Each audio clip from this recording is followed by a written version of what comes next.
मुझे आश्चर्य होता है कि आखिर आप मानते किसको हैं? आप मानते किसको हैं?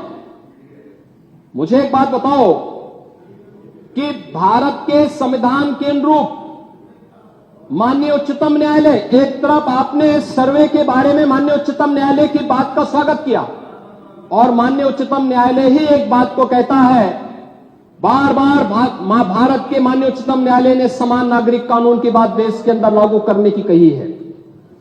और भारत अकेला देश है, भारत अकेला देश है जिसमें बहुसंख्यक समाज अपने लिए विशेष अधिकार की मांग नहीं करता है, बल्कि एक समान नागरिक कानून की मांग कर रहा है। और अगर एक माननीय न्यायाधीश ने, इलाहाबाद उच्च न्यायालय के एक माननीय न्यायाधीश ने उस समान नागरिक कानून की वकालत की, तो आप उनके खिलाफ महाभियोग का नोटिस राज्यसभा में दे दिए। या आपके दोहरे चरित्र को नहीं दिखा दो तो क्या है ये?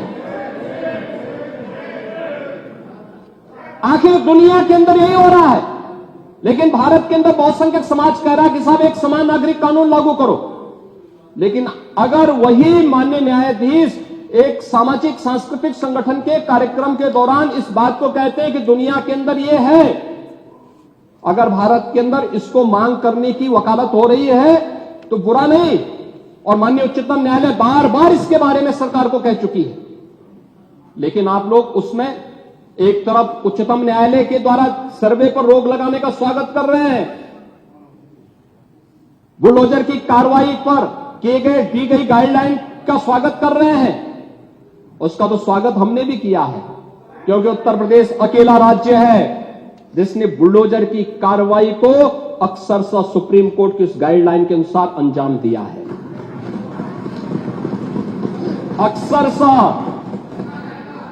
और इसीलिए मैं कह रहा हूं कि यही स्थिति है कि माननीय न्यायाधीश इलाहाबाद उच्च न्यायालय ने अगर वक्तव्य दिया समान नागरिक कानून के बारे में, तो समाजवादी पार्टी, कांग्रेस, इन सब के लोगों ने राज्यसभा में उनके खिलाफ एक महाअभियोग की नोटिस ही दे करके आप सच को मुंह जबरदस्ती बंद करना चाहते हैं। और वहीं पे नहीं किया आपने, यहां पर भी आप चुप नहीं रहे। राज्यसभा के माननीय सांसद, माननीय सभापति तो भारत के महामहिम उपराष्ट्रपति भी हैं, उनके खिलाफ भी अविश्वास प्रस्ताव की नोटिस दे दी गई, इसलिए क्योंकि उन्होंने सदन स्मूथली चलाने के लिए सदन के सभी पक्षों से कहा। एक सभापति के रूप में, एक चेयरपर्सन के रूप में उनकी जिम्मेदारी यही है, उन्होंने इसी बात को कहा। लेकिन एक किसान का पुत्र कैसे इतनी बड़ी कुर्सी पे पहुंच गया, ये लोगों को अच्छा नहीं लग रहा, ये अच्छा नहीं लग रहा है, इसलिए अविश्वास प्रस्ताव को नोटिस।